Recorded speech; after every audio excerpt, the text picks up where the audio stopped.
CM आज डूंगरपुर दौरे पर हैं। वो नदियों के संरक्षण के लिए आयोजित रामकथा कार्यक्रम में शिरकत कर रहे हैं। सीएम ने मोरन नदी घाट स्थल का अवलोकन भी किया। इस दौरान केंद्रीय मंत्री सीआर पाटिल भी मौजूद रहे।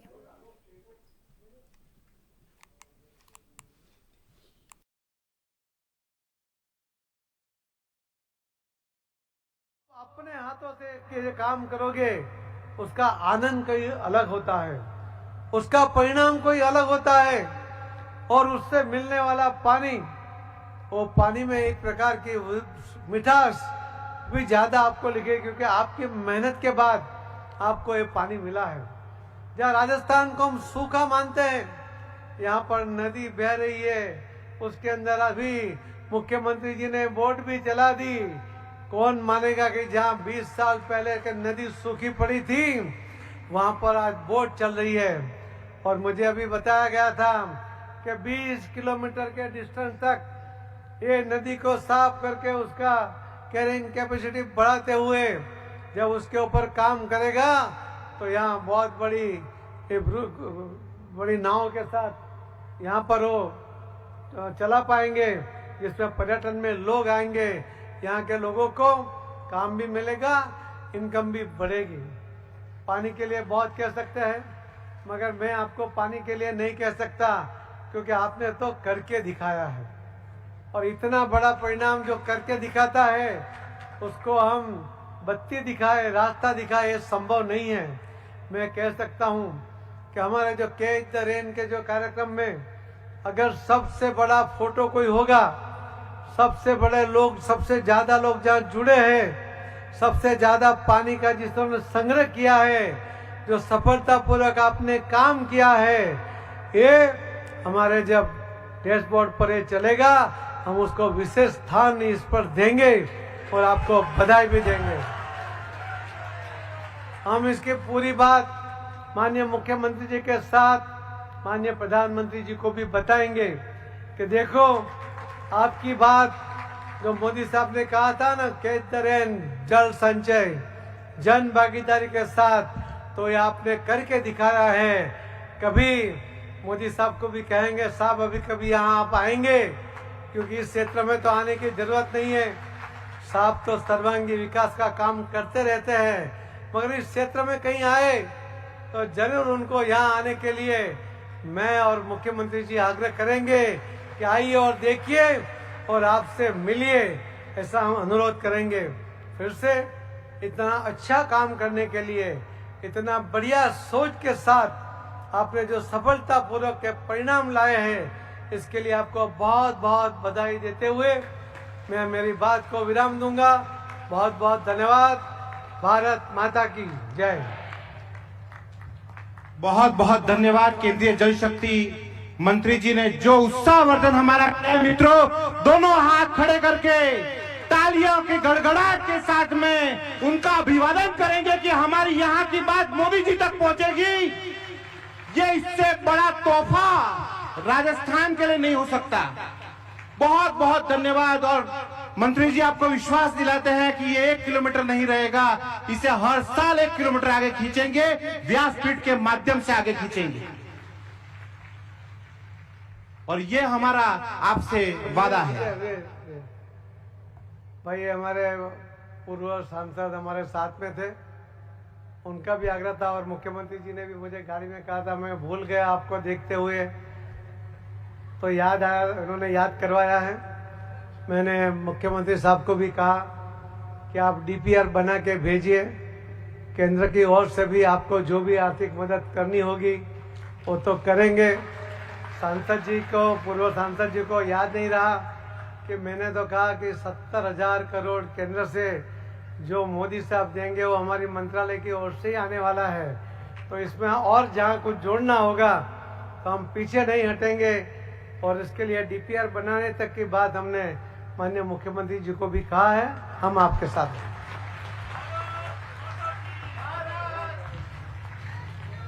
भारत माता की। मित्रों, मड़ी क्यों से आदरणीय मुख्यमंत्री जी श्री भजनलाल जी शर्मा जी से अब अनुरोध है कि सर आप तो शब्द दें, हमारी ऊर्जा का और ज्यादा संचार करें। दो शब्द उनसे पहले मैं कहना चाहूंगा कि मुख्यमंत्री जी ने राइजिंग राजस्थान की जो मुहिम शुरू की, उसमें जो उन्हें प्रतिसाद मिला है, उसमें इस डूंगरपुर जिले से लगभग 1500 करोड़ रुपए का जो MOU साइन हुए हैं, बहुत बड़ी बात है। और मुझे आज ही पता चला, सिंचाई विभाग के जो अधिकारी हैं उन्होंने बताया कि लगभग 125 करोड़ रुपए की कैनाल का काम जो है वो भी यहाँ पे अभी थोड़े दिन में शुरू होने वाला है। तो ये बहुत बड़ी बात है। हमारे ऊर्जावान मुख्यमंत्री जी का तालियों की गनगनाहट के साथ, जय श्री राम के नारे के साथ उन्हें मंच पर बुलाएंगे। जय जय श्री राम। मुख्यमंत्री जी आप आगे बढ़ो, हम आपके साथ हैं। जल संचय करके रहेंगे, जन भागीदारी से करके रहेंगे। बोलिए भारत माता की, भारत माता की। बोलिए जय जय श्री राम, जय जय श्री राम। आज के इस राम कथा के आयोजन में और जो नदियों के संरक्षण एवं संवर्धन हेतु ये विराट आयोजन हो रहा है, इस आयोजन में व्यासपीठ को नमन करते हुए हमारे इस व्यासपीठ के कथावाचक माननीय श्री कमलेश भाई शास्त्री जी,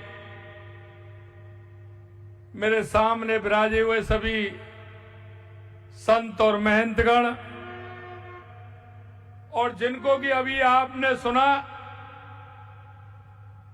ऐसे ऊर्जावान और एक ऐसे व्यक्तित्व जिनके मन में हमेशा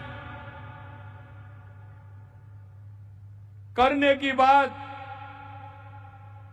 कि जनता का किस तरह से भला हो सकता है, और उसी सोच के साथ हमारे देश के यशस्वी प्रधानमंत्री नरेंद्र मोदी जी ने उनके लिए जो एक इतना बड़ा डिपार्टमेंट देश का दिया है और उसमें जो प्रगति हो रही है, उस प्रगति के वाहक हमारे केंद्रीय जल शक्ति मंत्री सम्मानीय CR पाटिल साहब, मैं उनका आप सबकी तरफ से और राजस्थान की जनता की तरफ से बहुत बहुत स्वागत और अभिनंदन करता हूं। मंच पर विराजमान मेरी कैबिनेट में मेरे साथी, यहां के प्रभारी मंत्री भाई बाबूलाल जी खराड़ी साहब, हमारे सागवाड़ा के विधायक भाई शंकरलाल जी ढेंचा जी, माननीय विधायक गढ़ी कैलाश मीणा जी, बल्लभ नगर के विधायक श्री उदयलाल डांगी जी, हमारी पार्टी के अध्यक्ष हरीश पाटीदार जी, पूर्व सांसद कनकमल कटारा जी, पूर्व कैबिनेट मंत्री महेंद्रजीत सिंह मालवीय साहब, पूर्व विधायक सागवाड़ा अनीता कटारा जी, जिला प्रमुख सूर्य आरी जी, प्रधान सागवाड़ा ईश्वरलाल जी चरपोटा साहब, प्रधान गलियाकोट जयप्रकाश पारगी जी, और इस जन भागीदारी में जिन्होंने बढ़कर के हिस्सा लिया, ऐसे भाई विवेक भट्ट जी, और इस कार्यक्रम में आए सभी मेरे पूजा योग बुजुर्गों, नौजवान दोस्तों, और इतनी बड़ी संख्या में आई मेरी माता बहनों, सबसे पहले तो मैं आप सभी को नमन करता हूं, आप सभी को प्रणाम करता हूं। मैं इस डूंगरपुर की इस पावन धरा को भी नमन करता हूं। यहाँ के पवित्र तीर्थ बेणेश्वर धाम जी, महाव जी महाराज और क्षेत्रपाल हनुमान जी महाराज जी को भी मैं नमन करता हूं।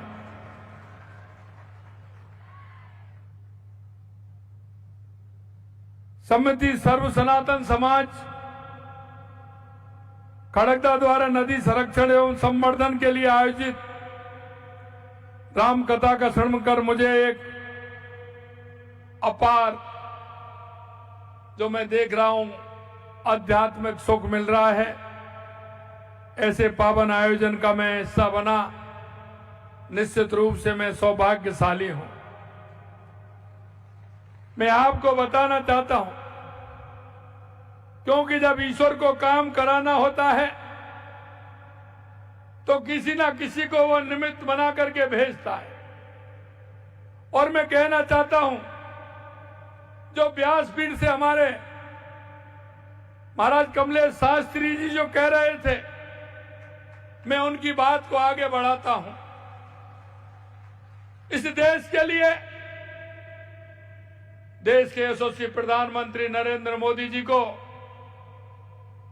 एक उस कार्य को करने के लिए, क्योंकि आपने देखा था 2014 से पहले हमारे देश की स्थिति क्या थी, और आज आप देख रहे हैं 2014 के बाद हमारे देश की स्थिति बदली है।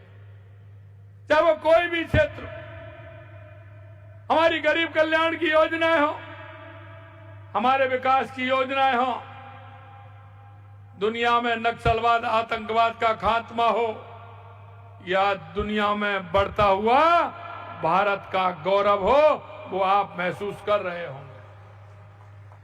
इसलिए मैं कहता हूं कि राम कथा की कितनी बड़ी महिमा है। इसे लेकर तुलसीदास जी ने भी लिखा है कि राम कथा शिव जी को नर्मदा जी के समान प्रिय है।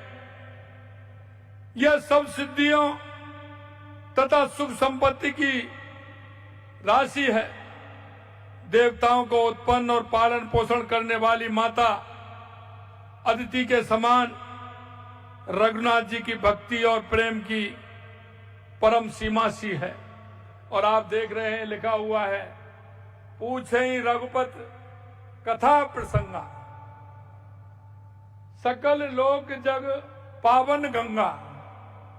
इन महत्व के माध्यम से संत बिटप सरता गिर धरनी, परहित हेत सवन के करनी। पूरी चौपाई के अंदर यह वाक्य कि जो देश के यशस्वी प्रधानमंत्री नरेंद्र मोदी जी ने परहित के जो काम कर रहे हैं, और आज आपने देखा किसी के मन में यह बात नहीं आई। मैं धन्यवाद देना चाहता हूं CR पाटिल साहब को कि देश के यशस्वी प्रधानमंत्री नरेंद्र मोदी जी के नेतृत्व में जो उन्होंने ये अभियान लिया है, जन भागीदारी से जन संचय का कार्यक्रम जो हुआ है। मित्रों, मैं कहना चाहता हूं, ये आप इसको अच्छी तरह से जानते हैं, मेरे राजस्थान वासी अच्छी तरह से जानते हैं। राजस्थान के अंदर पानी की किस तरह की परेशानी थी। लेकिन मैं कहना चाहता हूं, हमारी सरकार को बने 1 साल से थोड़ा दिन पूरा समय हुआ है। लेकिन मैं कहना चाहता हूं, देश के यशस्वी प्रधानमंत्री नरेंद्र मोदी जी के नेतृत्व में आपने जो 1 साल के अंदर देखा है, क्योंकि हमने सोचा कि सबसे पहले अगर प्रदेश का विकास करना है तो उसके अंदर पानी की बहुत बड़ी आवश्यकता है, और पानी की भागीदारी होगी। पानी अगर हमारे पास होगा तो आगे का काम हम कर सकेंगे। और मैं आपको कहना चाहता हूं, और देश के यशस्वी प्रधानमंत्री नरेंद्र मोदी जी को, राजस्थान की 8 करोड़ जनता की तरफ से मैं इस बात के लिए धन्यवाद देना चाहता हूं कि राजस्थान के अंदर उन्होंने जब कहा हमने, तो सबसे पहले पानी की समस्या की तरफ हमने हाथ आगे बढ़ाया, काम आगे बढ़ाया। और वो मैं इसलिए कहना चाहता हूं, हमारी सबसे बड़ी जो समस्याएं थी उनके समाधान की ओर हम बढ़े हैं। चाहे वो हमारी ERCP हो, आपने देखा होगा वर्षों से उस पर राजनीति होती थी, जो सत्ताधारी लोग थे वो राजनीति करते थे, लेकिन देश के यशस्वी प्रधानमंत्री नरेंद्र मोदी जी ने 90-10 पर जो माननीय CR पाटिल जी ने कहा वो करके दिखा दिया है। इतनी बड़ी योजना हम राजस्थान के अंदर लेकर के आए। यही नहीं, राजस्थान के अंदर हमने हमारा शेखावाटी का इलाका जो यमुना समझौता बार बार कांग्रेस के लोग कहते थे, उसको भी हम लेकर के आए। यही नहीं, हमारी देवास योजना जो उदयपुर की पहाड़ियां, डूंगरपुर बांसवाड़ा की पहाड़ियों से पानी जो अरब सागर की तरफ जाता था वो काम में नहीं आता, वो देवास स्कीम के द्वारा टनल बना करके और एनीकट बना करके उसमें भी काम प्रारंभ हो गया। ये भी माननीय देश के यशस्वी प्रधानमंत्री नरेंद्र मोदी जी ने किया। हमने जो माई डैम योजना, हमारी माई डैम योजना, उसका भी काम हमने आगे बढ़ाते हुए हमारे बांसवाड़ा, हमारे डूंगरपुर के हमारे किसान भाइयों को पीने का पानी भी मिले, कृषि का पानी मिले, इसके लिए भी हमने योजना प्रारंभ किया। आपने देखा होगा जन भागीदारी से जन संचय, कितना बड़ा काम। मैं धन्यवाद देना चाहता हूं CR पाटिल जी को, क्या देश के यशस्वी प्रधानमंत्री नरेंद्र मोदी जी के नेतृत्व में उन्होंने जो सूरत के अंदर ये कार्यक्रम किया, जिसमें मध्य प्रदेश के मुख्यमंत्री, बिहार के उप मुख्यमंत्री, में और गुजरात के हमारे मुख्यमंत्री और हमारे CR पाटिल साहब ने, और मैं कहना चाहता हूं राजस्थान के 40,000 गांव में जन संचय का काम हमारे पाटिल साहब ने प्रारंभ कराया है। यह बहुत बड़ा काम है। अगर ठीक प्रकार से हमारे ये काम पूरी तरह से हो, इसकी चिंता भी करते हैं। इसलिए मैं कहना चाहता हूं, यह श्री भगवान श्री राम ने देश के जन जन के रात पिछले साल, क्योंकि ये आप देख रहे हैं, लगातार आप देख रहे हैं कि बंसी वाले की कृपा हो रही है, भगवान राम की कृपा हो रही है। इधर तो पानी के हमारे समझौते हुए, हमारी DPR बनना प्रारंभ हो गई, उधर ऊपर वाले इंद्र भगवान भी खुश हो गए, उन्होंने राजस्थान के पूरे बांध भर दिए। ये भी एक सहयोग है।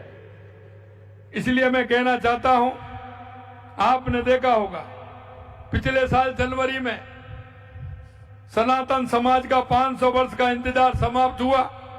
हमारे आराध्य भगवान श्री राम अयोध्या में एक दिव्य और भव्य मंदिर में विराजमान हुए। ये भी एक सपना हमारा था।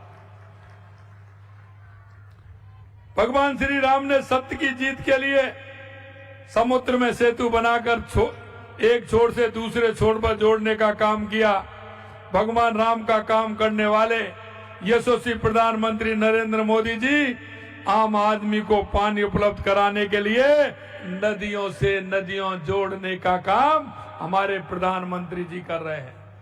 और अभी आपने देखा 17 दिसंबर को हमारे यहाँ कार्यक्रम था और 25 दिसंबर को मध्य प्रदेश के अंदर कार्यक्रम था। नदियों से नदियों जोड़ करके आम आदमी की जन भागीदारी उसमें कैसे बने, इसके लिए हमारे देश के यशस्वी प्रधानमंत्री ने किया है। मैं मोरन नदी सदियों से खड़गदा एवं आसपास के क्षेत्र में पेयजल सिंचाई की जरूरत पूरी कर रही है। यह क्षेत्र की जीवन रेखा के समान है। इस नदी के संरक्षण एवं संवर्धन का ग्रामीणों ने जो बीड़ा उठाया है, नदी का सफाई का अभियान जो शुरू किया है, यहाँ के बासिंदों ने 9 महीने के अथक मेहनत और अपने दृढ़ संकल्प से 1 किलोमीटर के दायरे में मोरन को चौड़ा और गहरा कर नदी में जल उपलब्धता बढ़ाई है। मैं सभी ग्रामवासियों को और महाराज जी को और आप सभी को मैं बहुत बहुत धन्यवाद देता हूं, बहुत बहुत बधाई देता हूं। मेरी सभी आमजन से अपील है कि गांव में उपलब्ध पेयजल की पारंपरिक स्रोत जैसे कुएं, तालाब, बावड़ी, नदी आदि के संरक्षण के लिए सहभागिता से काम करें, ताकि हम इस पीढ़ी और आने वाली पीढ़ी को स्वच्छ पेयजल उपलब्ध करा सकें। खड़गदा वासियों और इस आयोजन से जुड़े सभी महानुभावों को बहुत बहुत आभार भी व्यक्त करता हूं, जिन्होंने इस आयोजन के माध्यम से इस क्षेत्र और समस्त प्रदेश के लोगों को यह संदेश दिया है कि स्थानीय पारंपरिक जल स्रोतों का संरक्षण किया जाना बहुत आवश्यक है। साथियों, हमारी सरकार प्रदेश में पेयजल और सिंचाई के लिए जल उपलब्धता बढ़ाने के लिए संकल्पित भाव से काम कर रही है।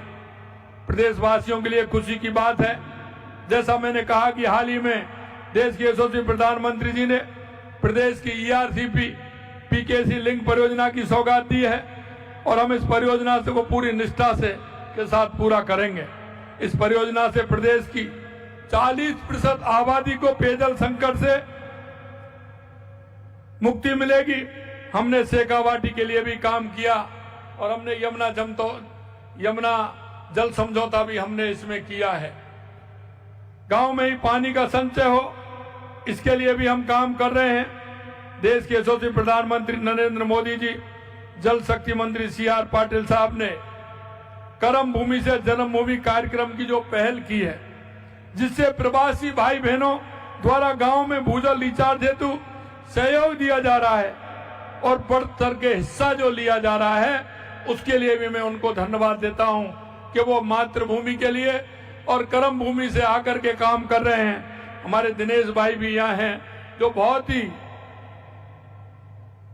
मेहनत के साथ इस काम में लगे हुए हैं। इस मंच के माध्यम से मैं सभी प्रवासी भाई बहनों से इस पहल को बढ़ चढ़ के हिस्सा लेने की अपील भी करता हूं। हमारी सरकार जल जीवन मिशन के तहत हर घर नल का काम जल पहुंचाने का प्रयास कर रही है। इस मिशन के तहत डूंगरपुर जिले में लगभग 77,000 कनेक्शन दिए जा चुके हैं। जिले में 96 गांव के में 100% नल कनेक्शन लगभग हुए हैं। डूंगरपुर के 93% स्कूलों में नल कनेक्शन दिए जा चुके हैं। सरकार हर घर नल का पानी पहुंचाने के अपने लक्ष्य पर तेजी से आगे बढ़ रही है। मैं आपसे इतना ही कहना चाहता हूं, हमारी सरकार ने डूंगरपुर जिले के विकास के लिए 2024-25 के बजट में कई महत्वपूर्ण घोषणाएं की हैं। हम इन घोषणाओं को तेजी से धरातल पर उतारने का काम कर रहे हैं और अभी हमने 5-6 दिन पहले सभी संभागों की बैठक ली थी, जिसमें हमारा डूंगरपुर बांसवाड़ा के हमारे जनप्रतिनिधि भी थे। हमने कहा जो हमने घोषणा की है उसकी जमीन आवंटित हो जानी चाहिए और हमारा दूसरा बजट आए उससे पहले उसकी फाइनेंस स्वीकृति भी निकल लानी चाहिए। ये हमने सभी को निर्देश दिया है। इन महत्वपूर्ण घोषणाओं में सागबाड़ा जन स्वास्थ्य अभियांत्रिकी विभाग का खंड खोलने, पेयजल के लिए विधानसभा क्षेत्र में 2 वर्ष में कई ट्यूबवेल और हैंडपंप भी लगने वाले हैं और सोम कमला अम्बा भीकाबाई सागबाड़ा फीडर परियोजना पर 125 करोड़ रुपए देकर 19,225 हेक्टेयर कमांड क्षेत्र में सिंचाई सुविधा उपलब्ध कराए जाने की भी स्वीकृति हमने प्रदान की है। डूंगरपुर में 44 करोड़ की लागत से शिल्पग्राम बनाया जाएगा। इससे स्थानीय कलाकार जैसे सोमपुरा मूर्तिकारों, बासठ बांस की लकड़ियों से कलाकृति बनाने वाले एवं परेवा पत्थरों से कलाकृति बनाने वाले कलाकार एवं अन्य प्रतिभाओं को जिला स्तर पर मंच एवं प्रोत्साहन प्राप्त होगा। साथ ही जिले में पर्यटन को बढ़ावा भी मिलेगा। हमारी सरकार ने अपने पहले ही वर्ष में राजस्थान में ग्लोबल इन्वेस्टमेंट समिट में आयोजित कर प्रदेश को अभूतपूर्व औद्योगिक विकास का मार्ग प्रशस्त किया है। मुझे आपको बताते हुए हर्ष है कि राजस्थान के अंदर लगभग 35 लाख करोड़ रुपए के निवेश के MOU हुए हैं और डूंगरपुर जिले में लगभग करीब 1500 करोड़ रुपए के निवेश MOU हुए हैं। इस निवेश से डूंगरपुर में लोगों के रोजगार के नए अवसर भी सृजित होंगे। हमारी सरकार ने युवाओं की आशा और आकांक्षाओं के अनुरूप राजस्थान लोक सेवा आयोग और राजस्थान कर्मचारी चयन बोर्ड परीक्षाओं का कैलेंडर भी जारी करवाया है और वो पूरी पारदर्शिता के साथ परीक्षाओं का आयोजन किया जा रहा है। आज आपने देखा हो, अभी तक हमने युवाओं को लगभग 47,000